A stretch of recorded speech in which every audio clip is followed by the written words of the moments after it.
Hey, howdy, hey, YouTube. It is me, Burn Jumbo One. I'm sorry, I gotta stand up.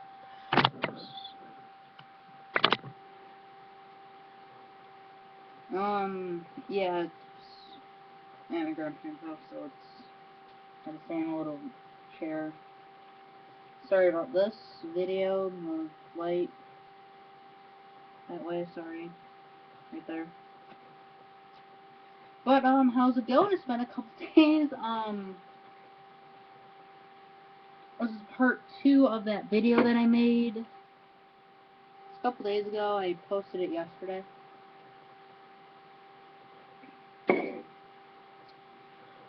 This is part 2, which is on metal classification.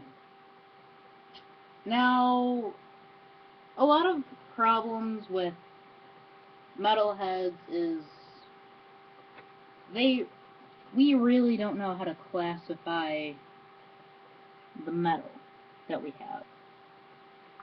Obviously, things like Swedish black metal and like thrash metal are easy because everyone listens to it. But I'm talking about like metalcore, deathcore, yet post-punk, hardcore punk, grunge. And that kind of pisses me off that, you're listening to metal, you've spent your life listening to it, you don't know how to classify bands that you listen to besides thrash metal and Swedish black metal and death metal. Which is kind of annoying, and me and one of my friends have been discussing a lot. Like a lot of bands that we listen to. And there's a lot of small genres, and there's like subgenres that people listen to. I don't even know it. Industrial metal. System of a Down, Disturbed. Device was the band that I was talking about with the song Volkai. They're industrial metal. It's like new metal, but not full rap in metal. It's like a half mixture, but it's got a keyboard instead of a turntable. And a lot of people mix up industrial metal with new metal. And I can safely say Korn and Limp Bizkit are new metal bands. They take rap influences with metal influences and they smash it together. One thing that industrial metal doesn't have is a turntable or a scratch table or whatever you call it. I'm not going to get into technicality because I don't care. Alright? Disturbed is... Surprisingly, it's an industrial metal band. They don't use a keyboard or scratch table, but it's like post-thrash or industrial metal because they rap it, and a lot of their songs are like, some of them go orchestra-like, some of them go like opera-like. It's kind of cool with what they do. Pantera is grunge, straight up. So, it's kind of bugging me now.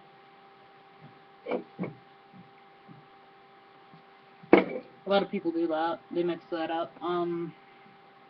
Nirvana is pop rock. They're not grunge. They didn't start the grunge movement. Pearl Jam started the grunge movement because that's what they were going for. They wanted a new type of metal. They wanted something else. They didn't like punk. It kind of annoyed them. It was like they liked it. They didn't like it that much. They wanted to be a punk band. Punk was already small enough. The biggest punk subgenre is hardcore punk, which is Misfits, Rancid, Bad Religion, the Dead Kennedys, that type of stuff. My Chemical Romance is goth rock. The Cure is punk goth rock.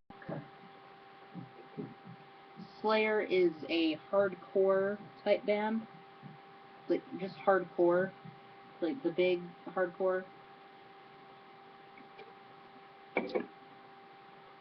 Black Veil Brides, Falling in Reverse, Asking Alexandria is metalcore, Chelsea Grin is deathcore, Suicide Silence is deathcore. Green Day's alternative. Everyone knows that. Alice in Chains is grunge metal.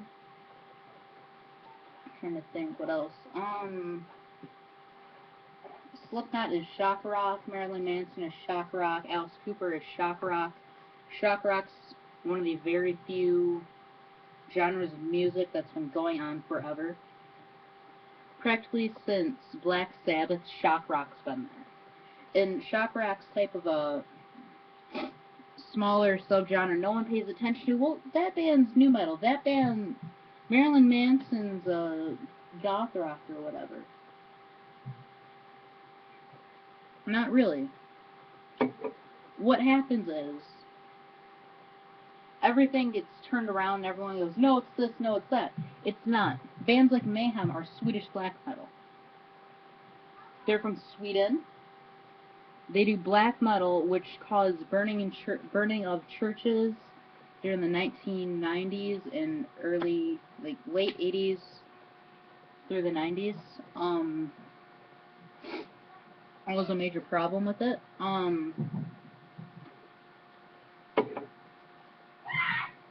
A lot of the bands most people listen to nowadays are either metalcore, deathcore, punk, or they are alternative. I jump around. Bands like Cheap Trick, who made the song Dream Police, they are just a rock band. It's kind of like whatever the hell Nickelback's in. It's not alternative, but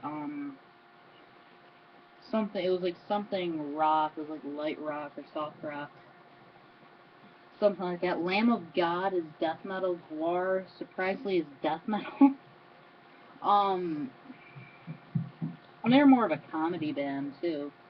Surprising about that is Gwar was made out of a bunch of students, college students,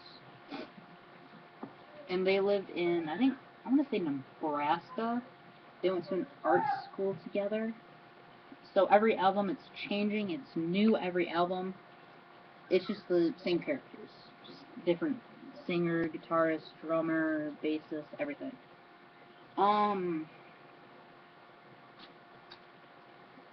Anything that came before Black Sabbath is pre-metal. Evanescence is a goth rock. Hawthorne Heights or Jumpsuit Apparatus, Tokyo Hotel are emo rock. So that's another one no one pays attention to, but they're huge. Like Blood on the Dance Floor is not even any kind of metal. It's pop rock, or it's new wave of new metal. It's kind of hard to tell. Sorry about that. Iron Maiden's thrash. The Big Four's thrash metal. Throw that one out there. New metal was formed by, or it was started by Anthrax. Their song "I'm the Man." Actually, I have that. And what it was, basically, they got bored. So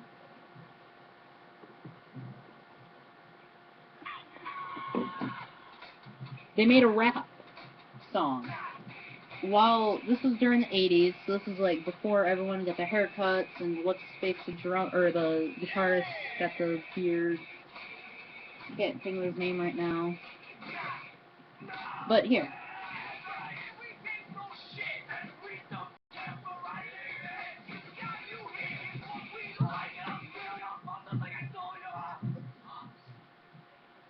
And the drummer wrote the lyrics so much, he kept it out of the beat, he made it funny. It was that kind of stuff that kind of kept the 80s thrash metal bands around for that long of a time.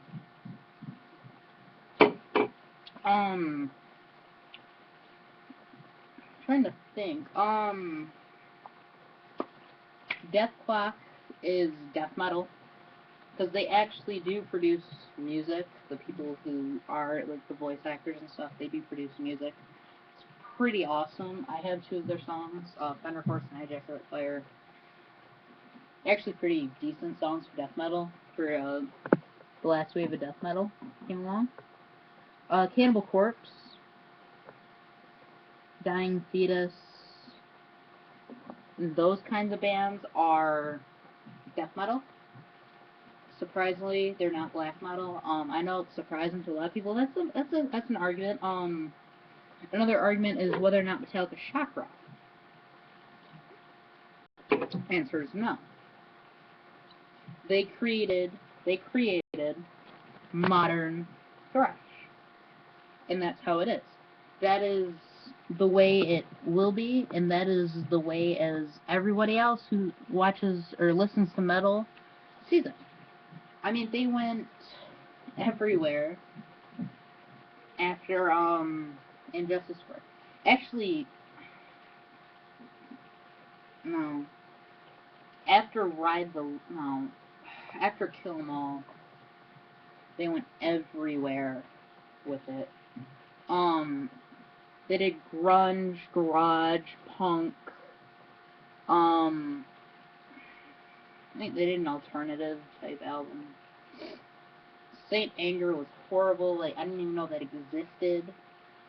Death Magnetic went back, kind of. And the real reason everybody bought Death Magnetic was for Unforgiven 3. Metallica is going to be my next video I'm going to make. I'm going to make it with my friend Jacob. Have a good day. I'll be on later.